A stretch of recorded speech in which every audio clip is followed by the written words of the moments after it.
Baik, bismillahirrahmanirrahim. Assalamualaikum warahmatullahi wabarakatuh.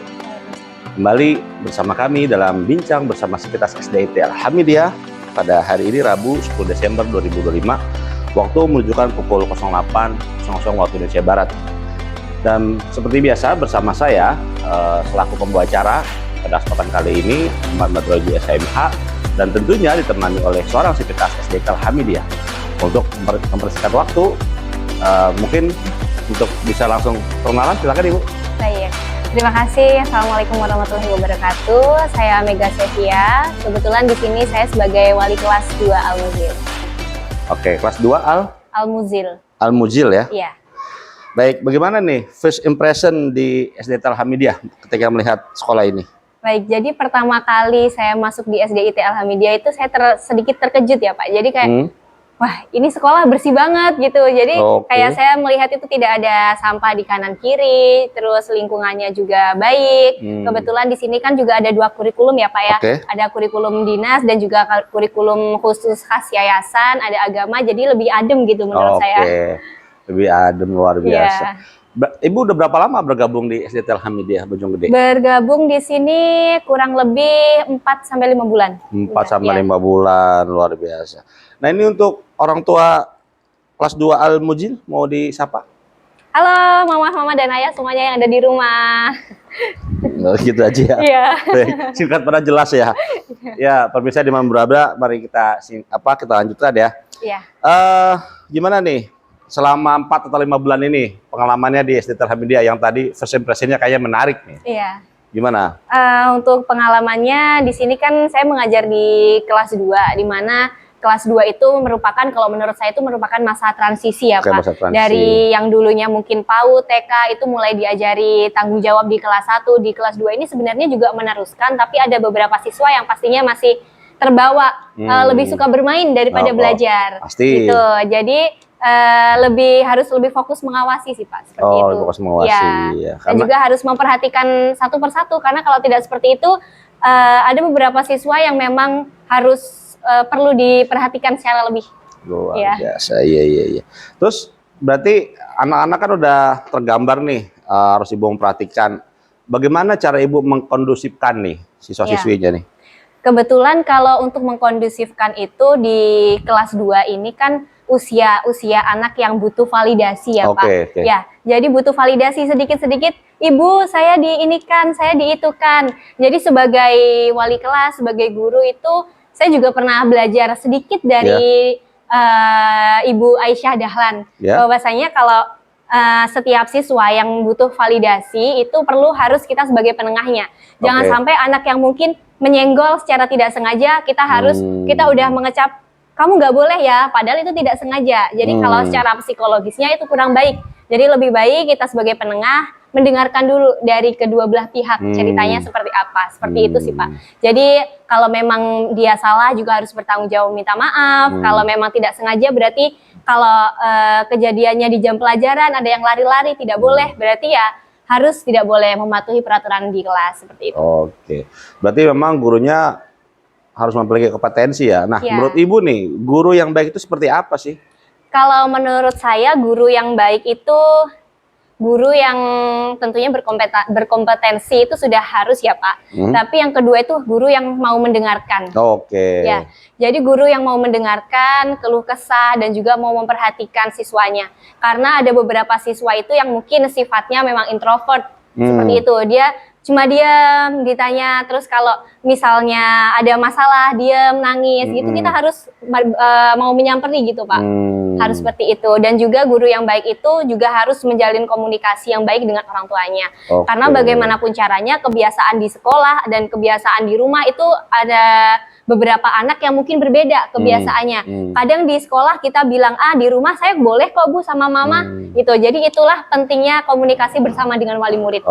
Ya. Nah, cara Ibu membangun komunikasi dengan orang tua itu seperti apa di kelas 2 ini? Kalau untuk membangun komunikasi dengan wali murid, biasanya saya secara pribadi, kontak secara pribadi seperti itu, menanyakan, dan bahkan saya juga membuka secara terbuka kepada mama ataupun ayah yang kebetulan siswanya bersama saya itu gimana sih Ma di rumah gitu. Kalau misalnya anak-anak ini di kelas seperti ini, di rumah seperti apa Ma? Kadang saya juga aktif balas sosial medianya mama-mama juga gitu Pak. Jadi kalau misalnya ada kebiasaan atau anaknya yang ulang tahun, saya ucapkan ulang tahun melalui chat. Jadi biar membangun kedekatan kita juga seperti itu. Nah, menurut Bu Mega nih, seberapa penting peran orang tua dalam kesiapan belajar? Itu penting banget. Karena saya kan seringkali datang di sekolah itu mendahului anak-anak. Mendahului biasanya jam 6 gitu saya sudah datang. Saya memperhatikan bagaimana sih orang tua ini dalam memenuhi tangki cintanya anak-anak. Biasanya yang saya lihat itu, yang saya riset, saya teliti khususnya di kelas saya sendiri, anak yang cintanya itu penuh dari orang tuanya, kasih sayangnya penuh, perhatiannya penuh, itu lebih mudah, lebih gampang belajar daripada mungkin anak yang cintanya penuh tapi kurang diperhatikan, kurang didengarkan. Jadi cukup dipenuhi, kamu maunya apa? Oke, saya belikan. Itu berbeda dengan anak yang benar-benar didengarkan dan orang tuanya juga mendukung sama apa yang dia suka gitu, sesuai dengan bakatnya, minatnya seperti itu. Lalu ini kan Ibu udah 4 bulan, mungkin tersisa 5 atau 6 bulan nih. Apa yang akan Ibu lakukan ke depan nih dalam KBM nih di kelas 2 ini? Kalau untuk kedepannya pasti saya akan mempertahankan yang baik, dan dari kemarin kan juga tentunya saya sudah merasakan beberapa hal dari komunikasi dari orang tua itu kan saya mendapatkan ada masukan juga, mungkin itu juga buat pembangunan saya ke depannya sih Pak. Iya kan, saya pernah lihat Ibu misalnya menggunakan televisi ya, media-media itu, media belajar. Gitu kan. Pernah juga ngelihat di Aula Adha misalnya kan, jadi memang variasi-variasi yang tadi Ibu lakukan kan luar biasa gitu ya. Nah ini menurut Ibu nih, ini kan lagi ujian nih, apa yang mau disampaikan nih siswa-siswi kelas 2 ini? Untuk siswa-siswi kelas 2 mungkin yang nantinya akan nonton video ini, di saat ujian jadilah anak yang jujur, jadilah anak yang hanya terpaku dengan kisi-kisi. Biasanya kan kita memberikan sedikit kisi-kisi gambaran nanti ujian seperti apa. Jangan hanya terpaku dari situ, tapi harus benar-benar belajar, harus benar-benar memahami seperti itu. Jangan hanya menghafal gitu. Iya. Itu sih Pak. Karena itu juga mempengaruhi untuk sukses ya. Iya, ada nggak kiat nih untuk menjadi orang sukses? Kiat-kiat apa Bu? Kalau kiat-kiat untuk sukses dari saya sendiri, pandangan nomor 1 dari saya itu adalah sebelum ilmu, sebelum pintar itu anak harus beradab. Oke. Gitu. Karena benar-benar etika itu sangat membangun kerjasama, mempengaruhi. Mungkin saya sendiri sebagai guru itu saya berusaha selalu menjadi gelas kosong dimanapun saya berada. Kalau kita tidak beradab, etikanya kurang baik, sepintar apapun kita itu akan menghambat. Jadi kayak ada mungkin teman kita, rekan kerja seperti itu, kedepannya pasti akan merasa tidak nyaman dengan kita, itu akan menghambat meskipun kita sepandai apapun itu. Gitu Pak. Untuk siswa-siswinya nih, silakan dengarkan nih ya, biar menjadi sukses menurut Ibu Mega. Saya kira cukup karena waktu kita terbatas dan pemirsa ini kita berjalan tanpa ada editing. Jadi ya kita apa adanya seperti biasa, bincang bersama SDT Hamidiah seperti ini. Sebelum ditutup nih, ada yang mau Ibu sampaikan mungkin? Yang perlu saya sampaikan adalah dimanapun tempatnya kita harus tetap belajar. Kita juga belajar dari hal yang paling dekat dengan kita. Salah satunya apa? Lidah sama gigi nih Pak.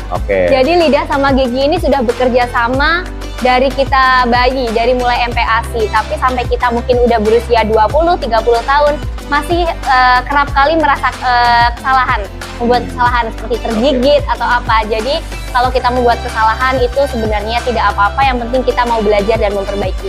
Oke, luar biasa. Tepuk tangan dong untuk Bu Mega pemirsa. Terima kasih. Oke, kita slogan SDT Al-Hamidiah. SDT Al-Hamidiah Bojonggede.